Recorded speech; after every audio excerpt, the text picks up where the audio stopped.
안녕하세요. 비탐성 빛의 교회와 함께하는 성경 공부에 오신 우리 빛의 성도님들, 오늘 좋은 금요일인데요. 오늘도 진심으로 환영하면서 우리 함께 성경 공부 시작하도록 하겠습니다.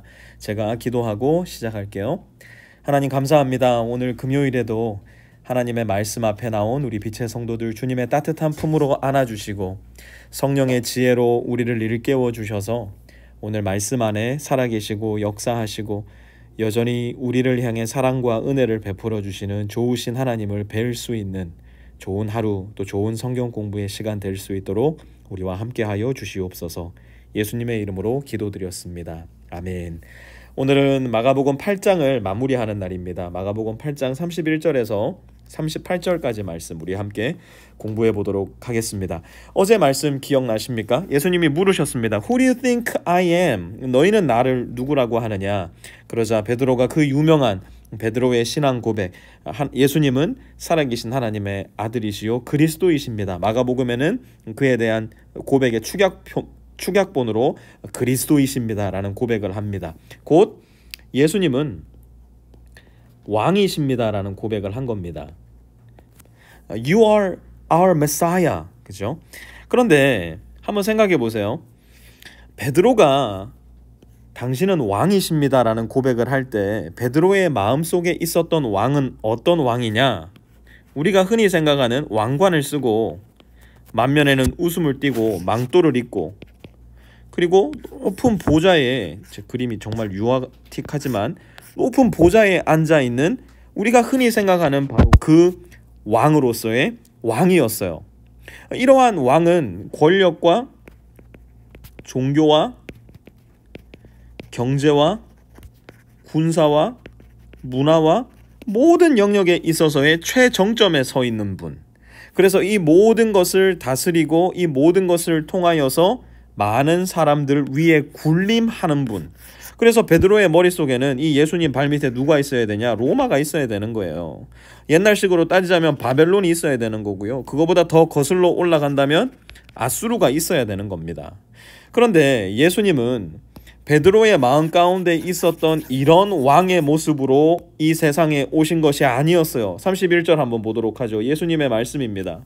그리고 예수께서는 인자가 반드시 많은 고난을 받고, 왕이신데 예수님의 머릿속에 있었던 왕은 많은 고난을 받는 왕이었어요. 더 나아가 장로들과 대제사장들과 율법학자들에게 배척을 받는 왕, 더 나아가 죽임을 당하는 왕. 이게 왕의 모습이 맞습니까? 왕인데 많은 고난을 받는데요, 배척을 받는데요, 죽임 당함을 받는데요. 베드로가 당신은 왕이십니다라고 고백할 때에 이러한 생각은 조금도 들어있지 않았다는 겁니다. 더 나아가 예수님 마음속에 있었던 것, 사흘 후에 살아나야 한다는 것, 부활을 말씀하고 계신 거예요. 예수님이 이 세상의 왕으로 오셨을 때 예수님 마음속에는 높은 보좌에 앉아서 로마와 모든 나라들을 정치적으로 군사적으로 다스리려고 오신 것이 아니라 많은 고난을 받으시고 사람들에게 배척을 당하시고 죽임 당하신 후에 부활하셔서 모든 사람들을 바로 이 부활에 이르게 하시는 것, 유대인들 뿐만 아니라 모든 이방인들을 바로 이 부활의 축제 가운데로 이끄시는 것, 진정한 인류의 구원을 이루시는 목적을 가지고 이 세상에 왔던 거예요. 그런데 베드로에게는 이러한 개념 자체가 있지 않았다는 것이죠. 그러니 예수님께서 이 말씀을 하실 때 베드로가 어떻게 했는지 한번 볼까요? 예수께서 드러내놓고 이 말씀을 하시니 베드로가 예수를 바싹 잡아당기고 그에게 항의하였다. 여기서 바싹 잡아당기고를 우리 식대로 쉽게 표현하자면 지금 멱살잡이 한 겁니다. 그리고 예수님께 뭐 했대요? 항의를 했대요. 자, 잘 보세요. 베드로가 뭐라고 고백했다고요? 당신은 왕이십니다 고백을 했어요. 물론 그의 머릿속에는 예수님이 왕으로 오신 것에 대한 목적이 조금 더 있지 않았지만 어쨌든 그의 머릿속에 있었던 왕은 로마의 황제와 같은 왕이 되셔야 했어요. 그런데 그렇게 생각한 왕이 지금 자기가 생각한 모습과 다른 왕의 모습으로 이 세상에 왔다라고 하니까 왕을 지금 어떻게 하고 있는 거예요? 멱살잡이 한 겁니다. 항의한 겁니다. 뭡니까? 왕이라고 한들 내 생각에서 벗어난 왕이라고 한다면 나 기꺼이 멱살 잡겠다는 거예요. 나 기꺼이 항의하겠다는 거예요.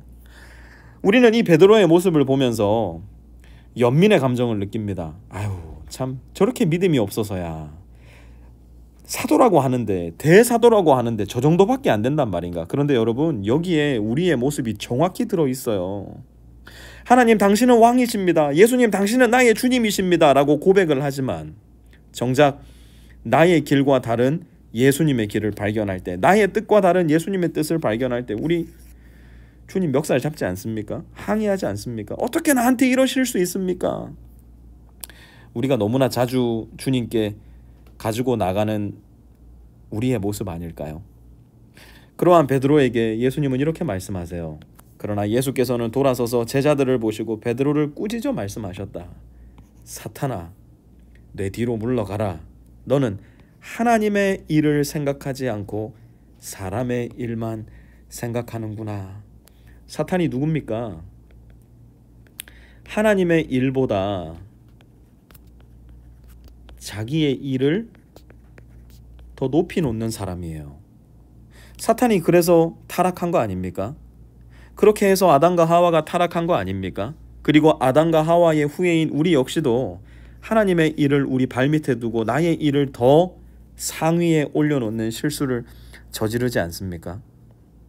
예수님은 베드로를 이렇게 꾸짖으실 뿐만 아니라 분명한 메시지를 전해주세요. 34절 보십시오. 그리고 예수께서 제자들과 함께 무리를 불러놓고 그들에게 말씀하셨다. 나를 따라오려고 하는 사람은, 자, 잘 보세요. 나를 따라오려고 하는 사람, 이걸 누구라고 할 수 있을까요?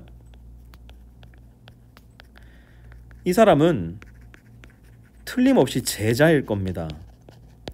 그러니까 그냥 립서비스 하는 사람 말고요, 정말로 예수님을 따라오려고 하는 사람요, 제자에게는 조건이 있어요. 첫 번째로 보니까요, 자기를 부인해야 돼요. 자기를 부인하지 않는 사람은 결단코 예수님의 제자가 될 수가 없어요. 자기를 부인하는 것은 무엇을 뜻하는 겁니까? 때로는 이해가 되지 않는 말씀을 하시는 거예요. 많은 고난을 당하신대잖아요. 배척을 당하신대요. 죽임 당하신대요. What are you talking about? 이해가 안 되는 말씀을 하실 때가 있단 말이에요. 그럴 때 주님의 멱살을 잡고 항의를 하는 것이 아니라, 예, 맞습니다. 내가 지금은 이 말씀을 이해하지도 못하고 이 뜻을 이해하지도 못하지만 나는 내 뜻을 부인하고 내 고집을 내려놓고 당신의 길과 당신의 뜻을 따르겠습니다. 그게 자기를 부인하는 거예요. 나를 왕으로 삼는 것이 아니라 정말 예수님을 왕으로 삼는 것. 그리고 자기 십자가를 지고, 두 번째로 보니까 십자가를 져야 한대요. 자기를 부인하는 것은요, 너무너무 어려운 일이에요. 그러니 죽어야 돼요. 죽지 않고서는 자기를 부인할 수 없고, 자기를 부인하지 않는 사람은 결코 죽는 사람이 아니에요. 그렇게 되는 사람은 예수님을 따라가지를 못하는 거예요.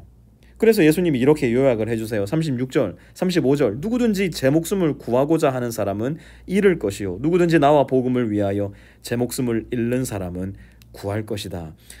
여러분, 이게 우리한테는 참 불가능한 일처럼 보입니다. 그러나 이것이 바로 우리 믿음이 가지고 있는 역설적인 힘이고 능력이에요. 나는 죽는 줄 알았는데 알고 보니 사는 거예요. 나는 다 놓친 줄 알았는데 알고 보니까 다 가진 사람이 돼 있는 거예요. 36절, 사람이 온 세상을 얻고도 제 목숨을 잃으면 무슨 이득이 있겠느냐. 여러분, 모든 것 다 가진다 한들 우리가 목숨이 없다면 무슨 의미가 있겠습니까? 우리가 모든 것을 다 소유하고 자랑하고 있다 한들 만약 우리의 생명이 오늘 밤 끝이 나버린다면 그 모든 것이 무슨 의미가 있겠느냔 말이에요. 예수님이 이렇게 요약을 하십니다. 38절, 음란하고 죄가 많은 이 세대에서 누구든지 나와 내 말을 부끄럽게 여기면 인자도 자기 아버지의 영광에 쌓여 거룩한 천사들을 거느리고 올 때에 그를 부끄럽게 여길 것이다. 여러분, 여기 지금 배경이 어디입니까? 빌립보 가이사랴입니다.